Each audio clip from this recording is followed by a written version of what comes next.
On America Can We Talk, I talk about election integrity, border security, healthcare freedom, race relations, energy and tax policy, education policy, free speech and assembly, freedom of religion, and all other issues that touch on the God-given right of every American to life, liberty, and the pursuit of their version of happiness. Stay tuned.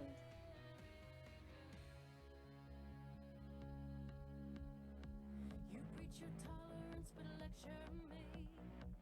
Is there no end to your own hypocrisy? Your God is power, you have no shame. Your only interest is political gain. You hide your eyes and refuse to listen. You play your game. Coming up next, America Can We Talk with your host, Debbie-Georgatos. And hello and welcome to America Can We Talk. I'm Debbie-Georgatos. Thank you so much for joining us.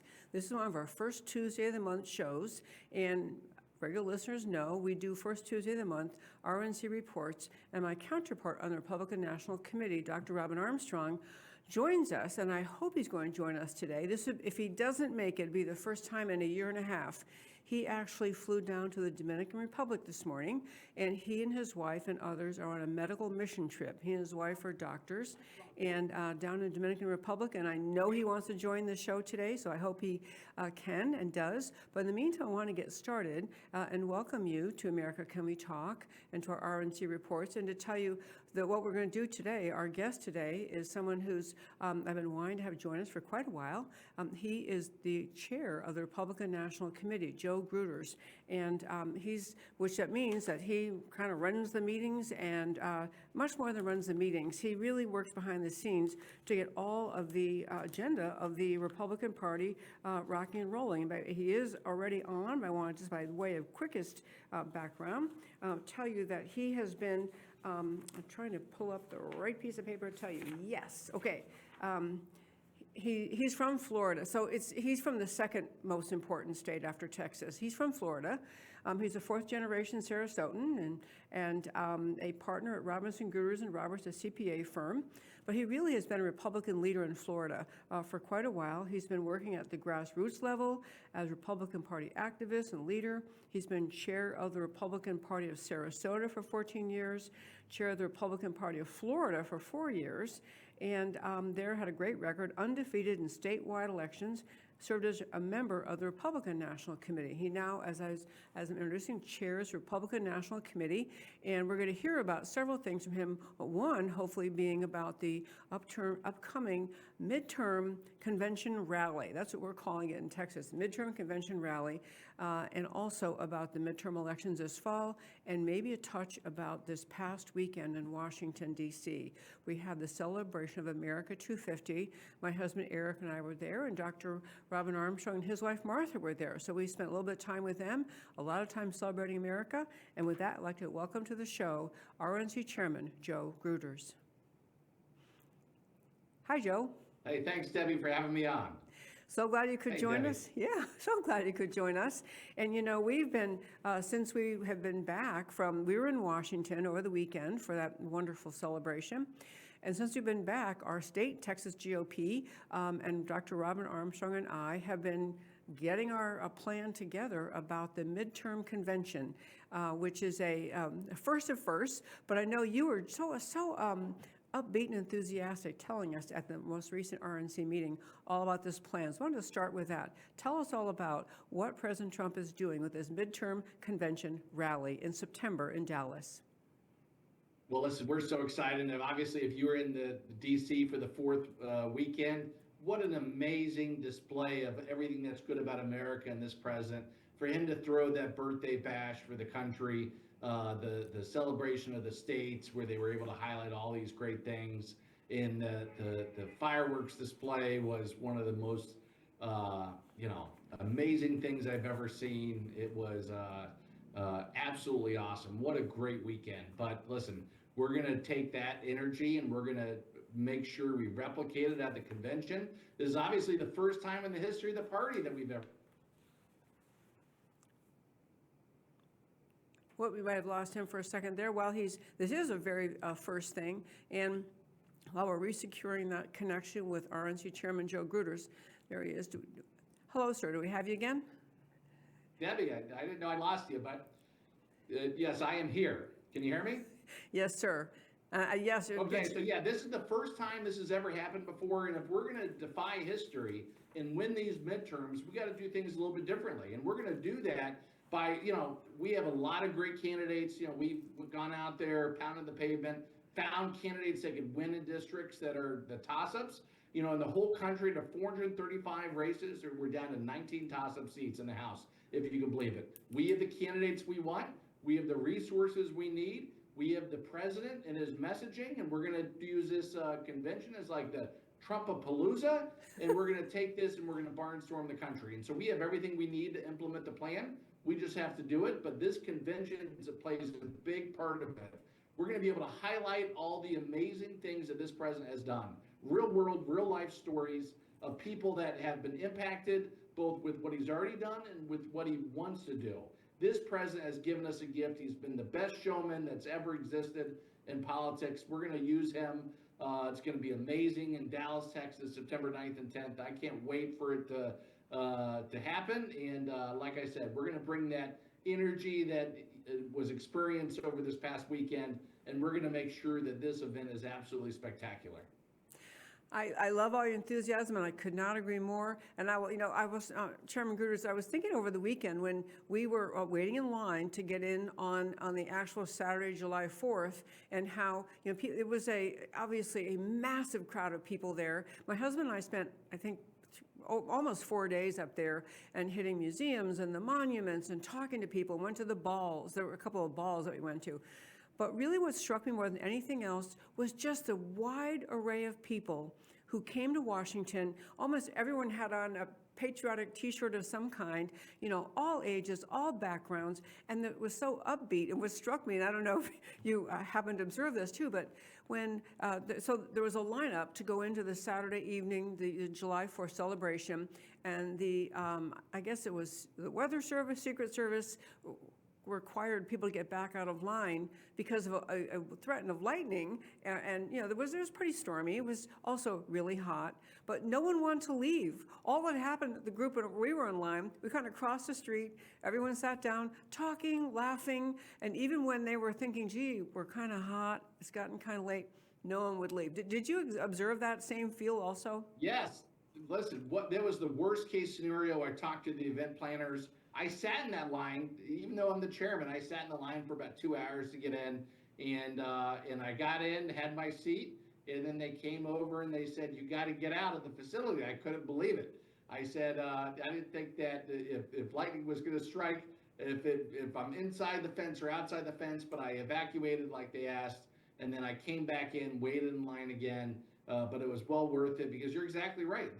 We came and to experience what was absolutely amazing. And at the end of the day, I think what people will remember is the fact that his speech was right on target, and that firework display was nothing less than amazing. I mean, I was so excited to be a part of it, to be there.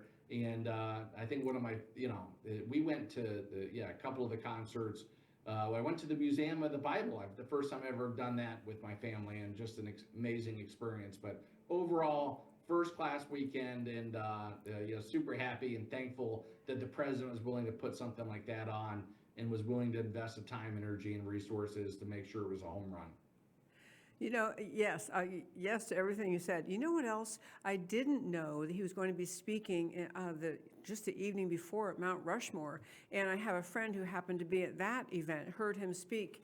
And President Trump is amazing. He was just over the top and powerful. He exudes love of America, love of the American people, standing with America. And so this is a guy who's, not a spring chicken, and he's at Mount Rushmore just delivering a tremendous speech, comes back to Washington, delivers another tremendous speech. And what I was thinking, people do, of course, the Republican base that votes for him just loves it. They're so grateful for him.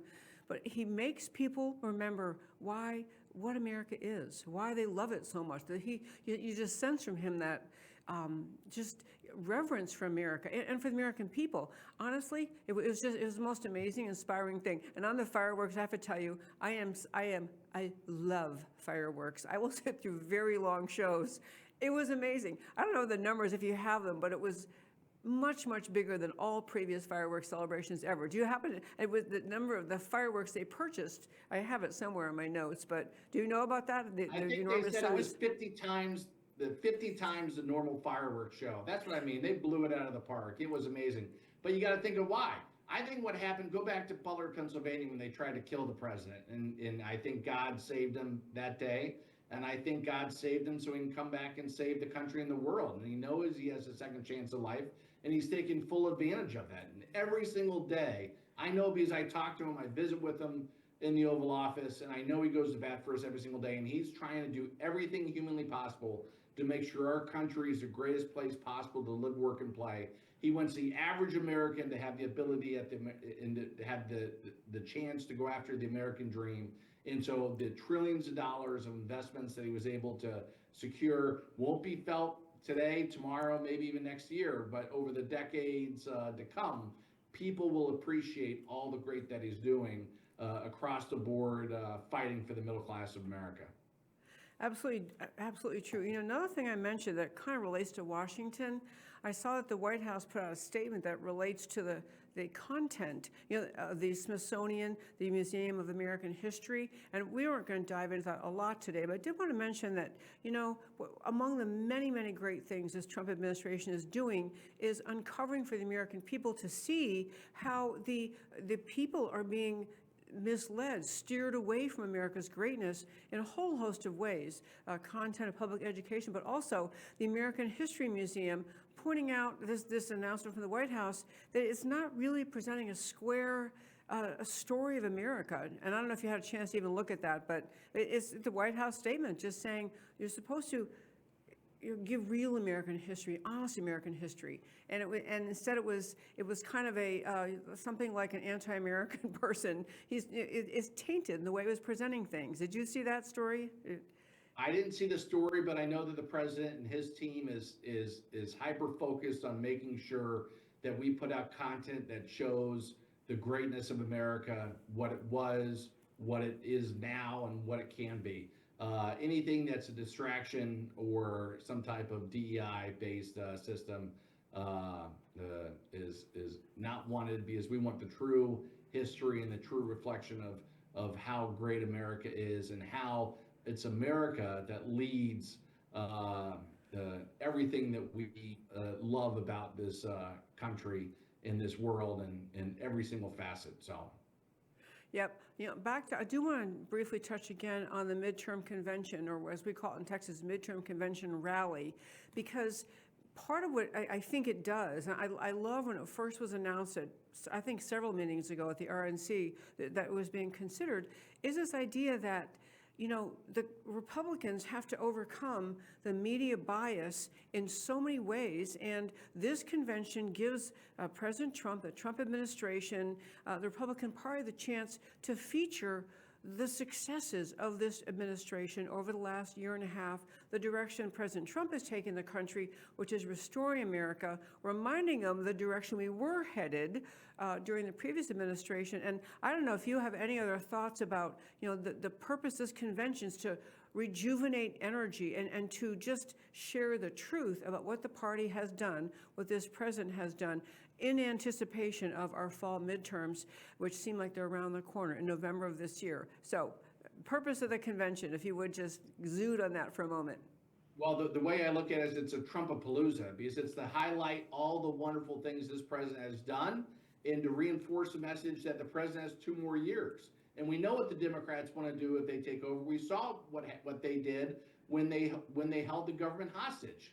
They want chaos. They want no momentum. Their only goal is in the mission is they want to see this president stripped of power. They want to investigate him. They want to obstruct. They want to impeach. And what we want to do is we want to continue to make sure that America is the greatest place ever, and that we support the president and his administration and his efforts to make sure that every single person in America, regardless of race, regardless of religion, regardless of your background, has a chance to achieve the American dream. We could do that. But the left, look at the candidates that they're nominating. It's these radical leftists that want to fundamentally change our country. We can't let that happen. We have to win these midterms. We have to give the president a full 4 years. The only way to do that is by making sure we win these midterms. And to do that, we need all your listeners to come together, unify, unite. No matter if you don't like a specific person in politics or one issue or that issue, we got to come together. We got to beat these communists and these leftist radicals from taking over the country. Go to GOP.com. Join your local political party. Join your state party. Volunteer as an election integrity poll worker or poll watcher or a grassroots volunteer activist. We need everybody's help if we're going to defy history. We could do this, but it's all going to start with this convention because we're going to, like I said, highlight all the wonderful things this president has done.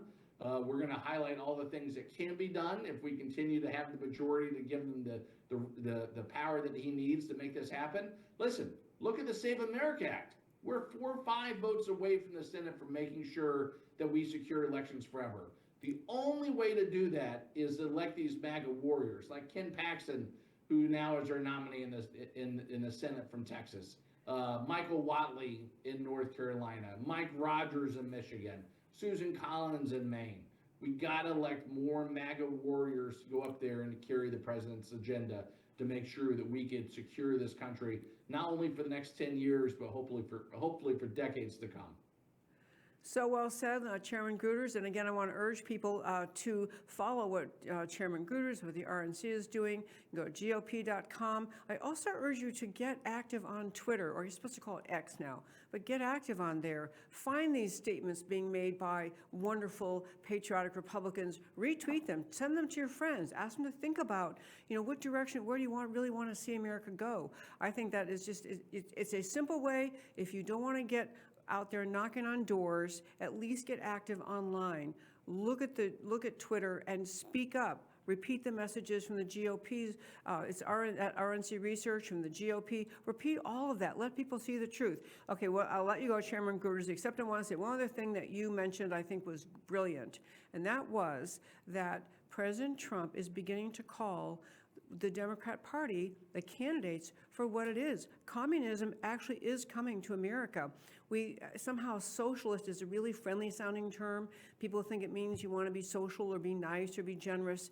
It's just communism in the making. And I thought President Trump's willingness to say that in boldly and or in a very articulate way at Mount Rushmore, it was so inspiring, and it'll cause people to think. So I'll let you close on that, because I know that I probably have gone over the time you allotted me, so I want to just thank you for that, but go ahead. Well, thank you, Debbie, and thank you for what you're doing in Texas. Texas is so important. We got, I think, 3 tough congressional races there. The U.S. Senate race, which I know Ken Paxton's going to win. But yes, look at what the Democrats are doing. I think they're in a death spiral. Look at Mamdani. He's inspired these leftist radicals to run, and a lot of times they're winning. They're winning not just in New York City, which is mind-blowing. They're winning in New Jersey, they've won in Colorado, they've won in Iowa, they've won in Washington. They're winning more and more of these races. And the problem is this is not me saying, this is their candidates. They want no borders. They want no police. Forget about cashless bail. They don't want prisons. Right. Think about that. Total anarchy. These guys are crazy. That's what this midterm election comes down to. Do you want somebody who's going to go to bat for you and the middle class of America, the working man? Or do you want crazy people who don't believe in a capitalistic system? People who want to fundamentally change the way our lives are here in America. We live in the greatest country this world has ever seen. We can't blow it. We have to give this president the majorities. We have to continue his good work. Thank you, Debbie, for everything you do. For everybody who's watching this, go to GOP.com. Join our efforts and help us win these midterms. We need everybody to come together for the greater good in making sure that we send these MAGA warriors to D.C. to assist and help this president of the United States, Donald J. Trump, because he is the greatest president that I think that's ever lived. He's doing such an amazing job. but he can't do it alone. He needs all of us working with him. So thank you, Debbie. Thank you to the Republican Party of Texas. I can't wait to come to Dallas for the midterm convention, September 9th and 10th. It's going to be absolutely amazing, and I look forward to seeing you all there. RNC Chairman Joe Gruters, thank you so much for joining us. Really enjoyed talking with you. Thank you so much. Thank you. Okay, my friends, usually if you watch the show, you know that on this first Tuesday, Robin Armstrong, Dr. Robin Armstrong, the RNC committee man, my counterpart, joins. This is our Tuesday to talk about the party, and he is, as I mentioned at the start, he's traveling. He's doing on a medical mission trip with his wife, who's also a doctor, and some others in the Dominican Republic. But when I told Robin over the weekend that we had that Chairman Gruters was joining us, he said, "Oh, I'll get on. I'll be at the hotel by then." And he just texted to say he's stuck at the airport and so cannot get on this. So I'm going to speak for him as well today to tell you that I actually wanted to spend a little bit of time talking with you about what this America 250 celebration was like in Washington. And I know we spoke about it briefly with Chairman Gruters, but I want to elaborate a little bit on it. And then I also want to talk about the midterm convention that's coming up here in Texas in September. But back to Washington, D.C., I will admit that I'm a little bit, July 4th, it's right up there with, Christmas and Thanksgiving is my favorite holidays because it's so significant in the world. And part of what's happened in this July 4th, and why I think it was so significant that President Trump is now boldly saying the Democrat Party of America today is communist. Their mission is communism. Their agenda, their platform, what they say in their speeches. It isn't like you have to be very discerning and figure out they're subtly sending a message. They are openly communist. And in fact, there's a small contingent of Democrat House members who are trying to, they put together, it's like a tiny little coalition putting out statements, hey, we're really Democrats, we're not communists, not all Democrats are communists, but their voices are drowned out. The voices of moderate, if there is such a thing, moderate, sane Democrats are drowned out in Washington because the leftist, Marxist, communist movement has actually completely taken over the Democrat Party, which was true several years ago, but now they're openly claiming it. This is who they are. And I think it's sometimes really difficult when you're right in the middle of something, some era in history, to recognize where you are, to recognize its consequence. It's like later historians will look at this period and say, wow, there was an attempted communist takeover of America. And your children and grandchildren will read it in textbooks someday, that there was a communist attempted takeover of America. And they'll say, wow, that's horrible. And what you hope they will say is, but look, the patriots, the pro-American, Constitution-supporting, liberty-loving, Bill of Rights people insisting on the Bill of Rights being honored, those people won the battle and the communists lost. Because everything the communists want, no matter how much they tell you, it's about niceness and sharing and generosity or some foolish argument. Or if they try to tell you that you must vote communist, which is Democrats, the Democrat Communist Party, you must vote Democrat because we stand up for, then they fill in the blank of they list a long litany of people, including they say women. They say women are victims in American society. They create victim classes. They have women, Hispanics, blacks, Asians, anyone of color, people of color, illegal aliens, whatever the group is, the Democrat Party's playbook is plain for everyone to see. They grab onto a label for a group. They call that group a victim of something or other that they think up as they go along. And then they say to voters, give the Democrat communists power because we'll make sure that these victim groups are taken care of, that somehow we make things right for them. That is all they have to offer, is trying to make you hate America, hate our country, and see yourself as a victim. So, and it's astonishing. I say it's hard to sometimes recognize when you're in the middle of it that you're living through this just impossibly consequential time period in America. But that's what's happening. That's where we are. So back to Washington, D.C., I do want to share a little bit about this America 250 thing. I mentioned so my husband and I went there, all the days run together. I think we went there Thursday Thursday night. So anyway, we were there and we came home on Sunday night. And so what we experienced during that time, I will tell you that the heat, as everyone in the whole country saw, was oppressive. It was muggy and hot. And I went to law school in Washington. I love Washington, actually. I love visiting there. I love every time. And we lived there, my husband and I did, for also the 4 years before we came to Texas, from like 96 to 2000, something like that. Yeah, 96 to 2000. So, I've lived there before. I love Washington, but this was oppressive heat. And yet I'm telling you that from the airplane ride there, where you could see people in the plane, you'd see they would have on, like a Charlie Kirk sweatshirt that said freedom, which as I wear quite often on these trips. They had on flag t-shirts with message, t-shirts about freedom, slogans about freedom. The airplane was full of people obviously going to Washington to celebrate July 4th. I'll just tell you a little bit about the feel while we were there, and I will say, I know Americans celebrated July 4th this year all around the country, and there were fabulous celebrations in Alaska, to Florida, to Hawaii, to the state of Maine, everywhere in between. People celebrated, and it was an extraordinary celebration in many places because it was a 250th anniversary. This is what we're celebrating, America 250, the 250th anniversary of the signing of the Declaration of Independence.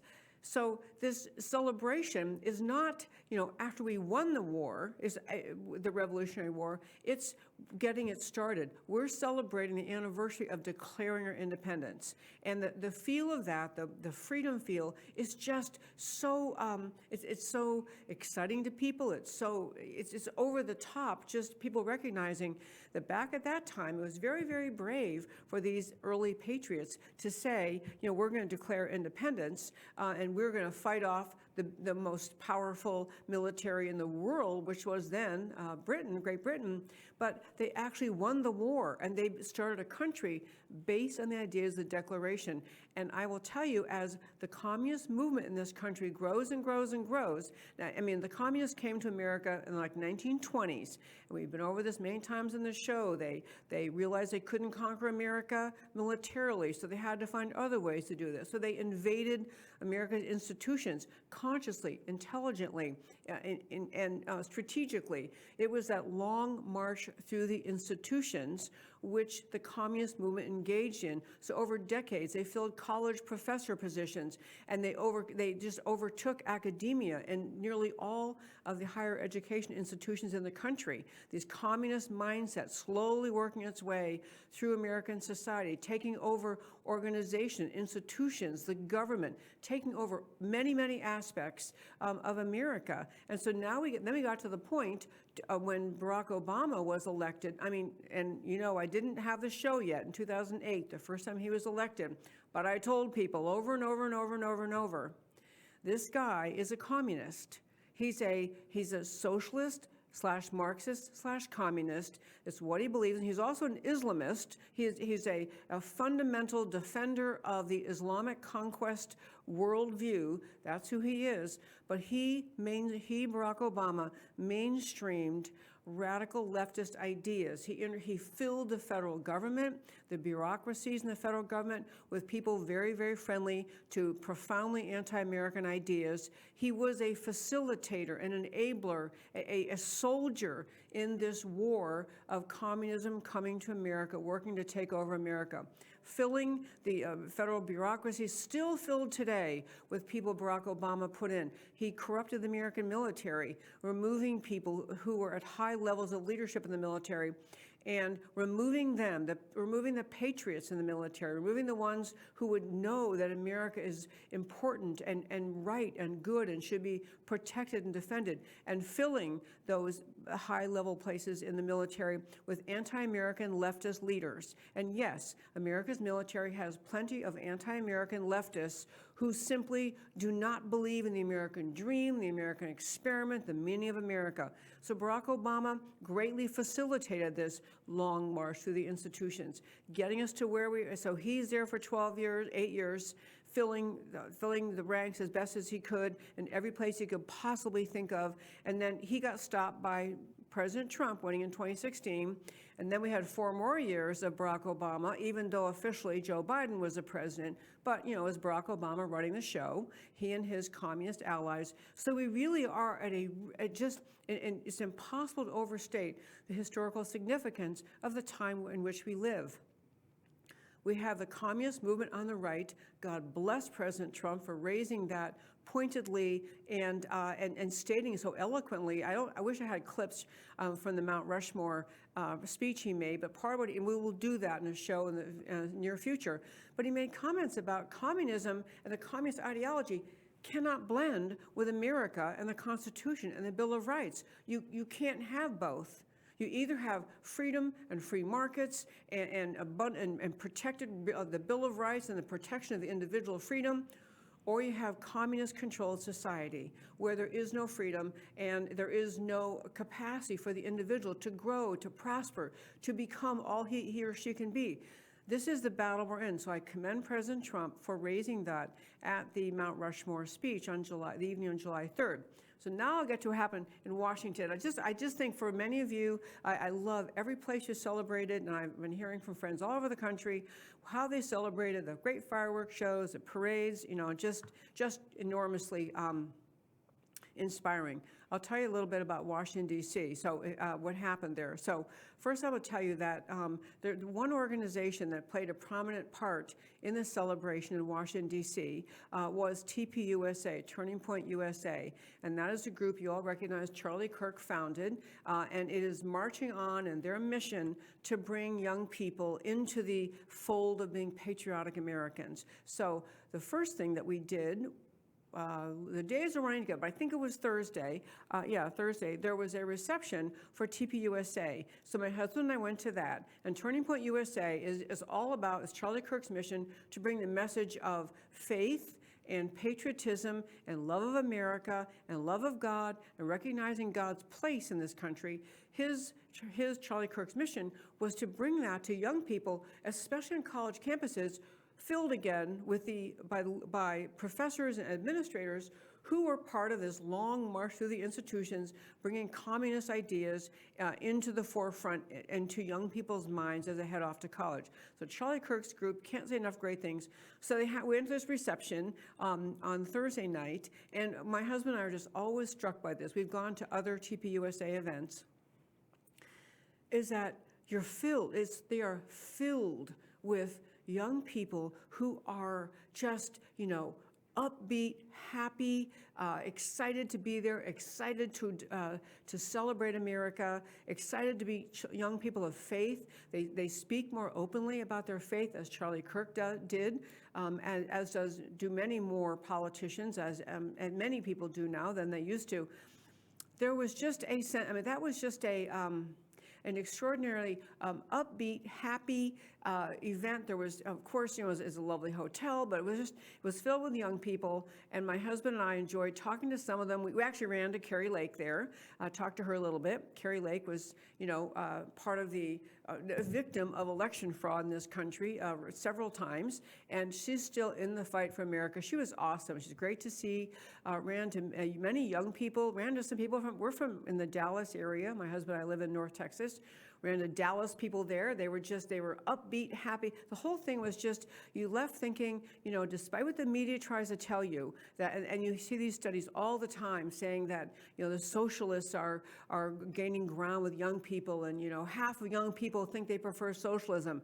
I don't know, people. I don't know. I think I have a growing mistrust of polls, and the claim that young people actually prefer socialism is only, if they, to the extent they are true, that the polls are true, it's coming from the lies that their little minds are filled with on college campuses by these communist, Marxist, long march through the institution volunteers who have been teaching and being administrators at college campuses for decades.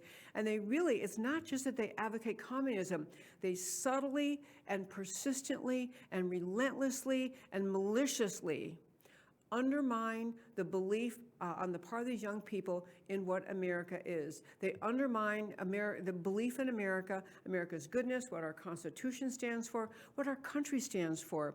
And this anti-American fervor that you hear out of the communist movement has had some success. I mean, if you're a young person in America and you can look around and see the abundance and the greatness of America, and you're still thinking, yeah, but my college professor told me, America's an evil place, and Americans are inherently racist and xenophobic and blah, blah, blah, blah, phobic. You end up, they leave college thinking, well, I don't know. I don't know if America is great or not. And so this whole feel of being in Washington and being at TPUSA was so uplifting. I mean, just friendly young people and upbeat and happy, and they had music, so that was all great. And then there were a couple gatherings on Friday night that we went to. One was put on by TPUSA, which was a ball where it couldn't have been more better. So I know that's not good English, but it couldn't have been more perfect. I mean, there was just a fabulous speaker. Vice President Vance came and spoke. Erica Kirk, Charlie Kirk's widow, spoke. And, they had Lee Greenwood. In fact, I might put this up on our website. I don't know if I can send it fast enough to my happy producer to put up today. But Lee Greenwood sang, he played the song that everyone loves so much, God Bless the USA. I mean, people in the crowd sang along. I'm just telling you that there were people of every age, ethnicity, background, skin color, but they were there at that TPUSA ball in Washington just to celebrate America. It was extraordinary. And I want to repeat, I know everyone in the country couldn't go to Washington, obviously, and we had wonderful celebrations, and we had great in Dallas. We had, in the small town north of Dallas that we live near, had a big celebration. Our tiny, tiny, tiny little small town in North Texas had a celebration. At Townsend all around. It was a big, big holiday. I'm just telling you, sharing with you some of the enthusiasm I felt being in Washington, D.C. and doing the America 250 celebration there. So we had the TPUSA thing. I'll mention a couple things we did. I have a few pictures to share with you, but a couple things we did. We did go to the Museum of the Bible. You heard Chairman Gruters mention that. My husband and I have been there twice, I think. This is our third time. But it's just an extraordinary, extraordinary place. It's right in Washington, D.C.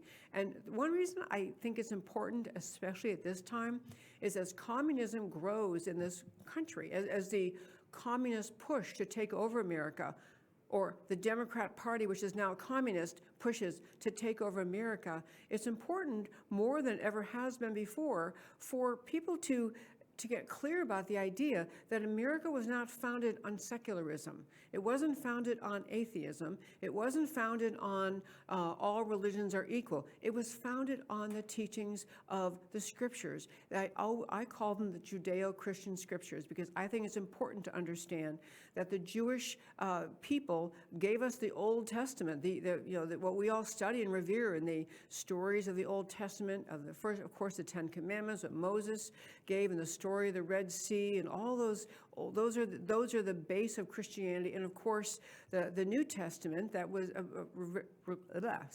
New Testament that is sharing Jesus' life, sharing Jesus' teachings. The Gospels, especially the four Gospels, are. And I'm getting at the point.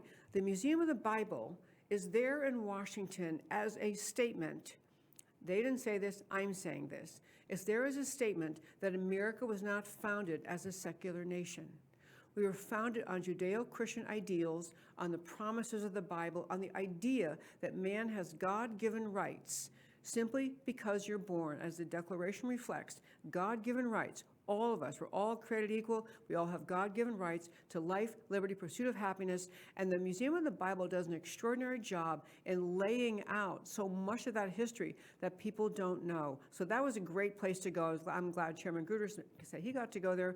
I know Dr. Armstrong, I think, has been there several times. In any case, that was a great place to go. And then we also, I might have mentioned it was sweltering hot. And so as my husband and I walked around, they had the Washington National Monument, of course, is a gigantic monument that was lit up many, many different ways. I'll show you the pictures in just a moment of a few of them.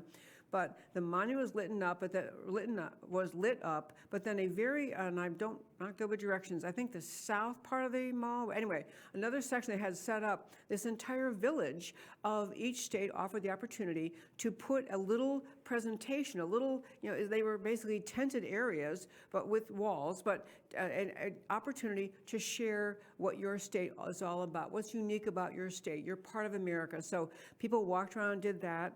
That was also, as I keep mentioning, very hot.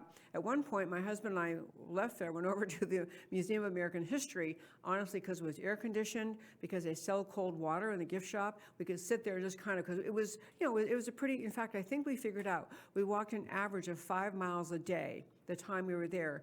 And I'm telling you, close to 100 or over 100 most of the time. But why I'm sharing that is not to say that we were so hot. We were really hot, but it's because the place was filled with Americans. We saw people, we saw black families with young children and grandparents, and Asian families, and many people who weren't speaking English. They obviously came to America for this celebration. So it was just a beautiful gathering of what America really is. America is just the love of the freedom America promises, the promises of the Declaration, of our founding, of the Constitution, and people of every race, ethnicity, national origin, skin color were there to say, love this country. And even, I'll tell you one thing that many commented on. So one thing that President Trump did, he had flyovers, and so I'll show you a picture in just a moment, but the flyover, meaning not just one airplane, but parts of the American military were doing flyovers, so you have in formation, whatever, 3 or 5 or 7 jets of various kinds, and of course, they're flyovers meant to be heard and seen. So every time the flyover would happen, everybody, here, this is my phone, everyone would turn their phone up like this, try to quick record it, they go, look, they're here. It was deafening, you couldn't even talk over them, but it was also, you just saw all these people I don't know, just excited because the military was so powerful. And my husband told me, I don't know, I haven't seen this myself, but I believe President Trump ordered those flyovers in big cities all over the country. So it wasn't just Washington that got that, but people celebrating July 4th got to see that. So that was great. The flyovers were great. The village was great. I can't think of the name of it, but I'll find it on my phone. But where they set up all the different states was fabulous. The museums, all the Smithsonian museums are free. And so that was another great thing. You can go into any one and get a tour and see things. There were, actually the last day we went over to, we had a little bit of time before we had to catch our flight. We went to the Lincoln Memorial. And honestly, again, hot as blazes, places packed.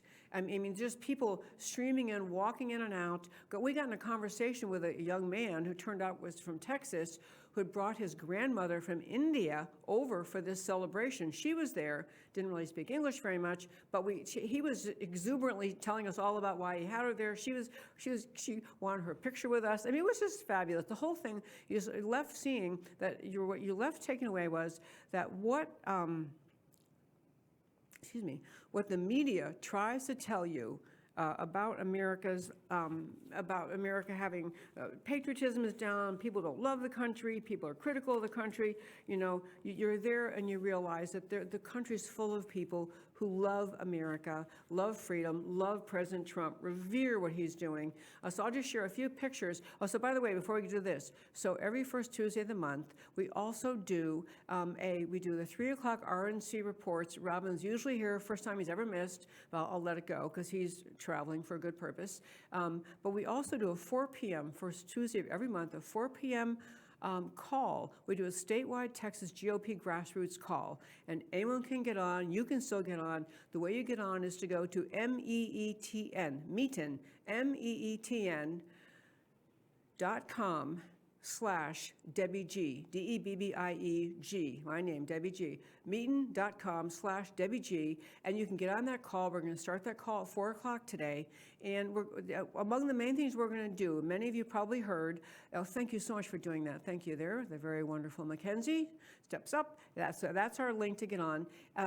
So one thing we're going to do, we have a congressman joining us to talk about something you may have heard. So Tucker Carlson had on his show I guess just yesterday, a couple days ago, a former radical leftist Democrat congressman named Dennis Kucinich, and Dennis Kucinich was on Tucker to claim that the current version of the bill that we're all about to see come out, the NDAA, the National Defense Authorization Act, has a provision. This is what Kucinich is claiming. That's essentially surrendering America's sovereignty, merging America's sovereignty with the Israeli government, merging our military, merging militaries. He actually claims that. And you listen to it. I mean, Tucker Carlson has, I have lost respect for him because he's either completely clueless or he's duplicitous. Either way, he's dangerous because he tells people things that are not true. That's what he does over and over. So he has this guy on claiming the American government is about to merge our military and our national security planning and our money with Israel. And it's not, anyway, we're going to talk about that at 4 o'clock. So if you want to join the meet and call, we'll have on with us my Congressman Keith Self to talk about what the bill really says and to counter these just preposterous allegations being made by this anti-military, anti-American, leftist former Congressman Dennis Kucinich. Just think for a moment who Tucker Carlson chooses to interview about it. An anti-American, anti-military leftist Democrat who ran for president at least twice and didn't get anywhere because the guy, he's not a serious American patriot. And so Tucker, happy to welcome on our show. Anyway, we're gonna counter that. So at the meet and call today at 4 o'clock Texas time. That's starting in 9 minutes. We're gonna have our statewide grassroots call. You can get on meetn.com/DebbieG, and you can put comments on the side. You can put questions on the side in the chat function, so you can see what you can ask questions. I'll be talking with Congressman Self and just really sharing with you among the many reasons why this is just a preposterous claim being made by Tucker, being pushed by Tucker. So anyway, with that note, I want to share some pictures from Washington, and I really encourage you, if you can, go online. Someone just sent me a transcript of Trump's remarks, at President Trump's remarks at Mount Rushmore. I'm out of time to read them, but I will be talking about them another time. And the name of the thing in Washington, D.C. was the Great American State Fair. That was at that, where it was, south end or north end of the big mall where the monument is, was the Great American State Fair. It was fabulous, just great to go. Anyway, so I want to share some pictures with you and I urge you to get on a meet and call. And I just want to urge you to keep on celebrating America 250 all year. We're only going to have one time when we are exactly 250 years after the most important document in all of world history after the Bible, which is the Declaration of Independence was signed on July 4, 1776. Very, very important to really elaborate. I mean, I have girlfriends who make their birthday an entire birthday month. Okay, so if people can do that and say, it's my birthday month, I'm celebrating every day, we can make America 250 the entire year. It's not over just because we just passed July 4th. It is a permanent, it's a long-term celebration and really should be a permanent source of pride to Americans. So with that, I have some quick pictures I sent to Miss McKenzie. There you go. Okay, so look how beautiful that is. Can you even stand it? Wait, leave it there for a second, okay? So you can see the Washington Monument they've made. If you're only listening, they made the Washington Monument into a flag. So dang cool. And you can see the, which one is that? Lincoln Memorial. And you can see the Capitol behind it. So this is the beautiful, beautiful thing, okay? Next pick. Okay, so I mentioned flyovers. I just want to say there's something majestic about these military flyovers. I tell you, everyone stopped and putting their cameras in the air, their phones in the air, taking pictures. I mean, they were very loud, but they sent that message of, yes, America's military is strong. We're proud of it being strong. We love that it's strong. And so they were just fabulous. And when I heard that President Trump did the flyovers all over the country, God bless him. I mean, he ordered them to be done. Just God bless him for doing that. Okay, next pick. Here we go. Okay, they had a Ferris wheel there. Now, I must tell you that we didn't get on the Ferris wheel. I'm not even sure I would have because it was hot. And but anyway, I mean, the whole day was hot, but that's the Ferris wheel there. And I think the next picture I have a side view. Okay, so the whole Ferris wheel, I mean, the line for it, by the way, was, I don't know, 2.5 hours or something. Friends of ours went very first thing the moment it was open and raced over there, and they got in line. It was like 30 minutes or something, but mostly it was a really, really long line. But obviously, if you get on that Ferris wheel, you have a huge view of Washington. So it was just a really fun idea. And so, yeah, we didn't get on it, but it was great. Okay, the next one. Okay, that was actually at the end of the fireworks, or near the end of the fireworks. They just lit up the Washington Monument a whole host of ways. And I will tell you, my camera didn't do a good job taking pictures of fireworks. I don't know why. Anyway, but the fireworks were extraordinary. Okay, we can go to the next one. Is there one more picture, I think? Okay, yeah. So the reason I wanted to show you this, I guess we didn't do a good job editing, but anyway, that is a picture. So that's, this was in the hotel we happened to stay in. So my husband next to me, my husband Eric, and myself, and then Dr. Robin Armstrong is on the other side of that hanging flag with his wife, who's also Dr.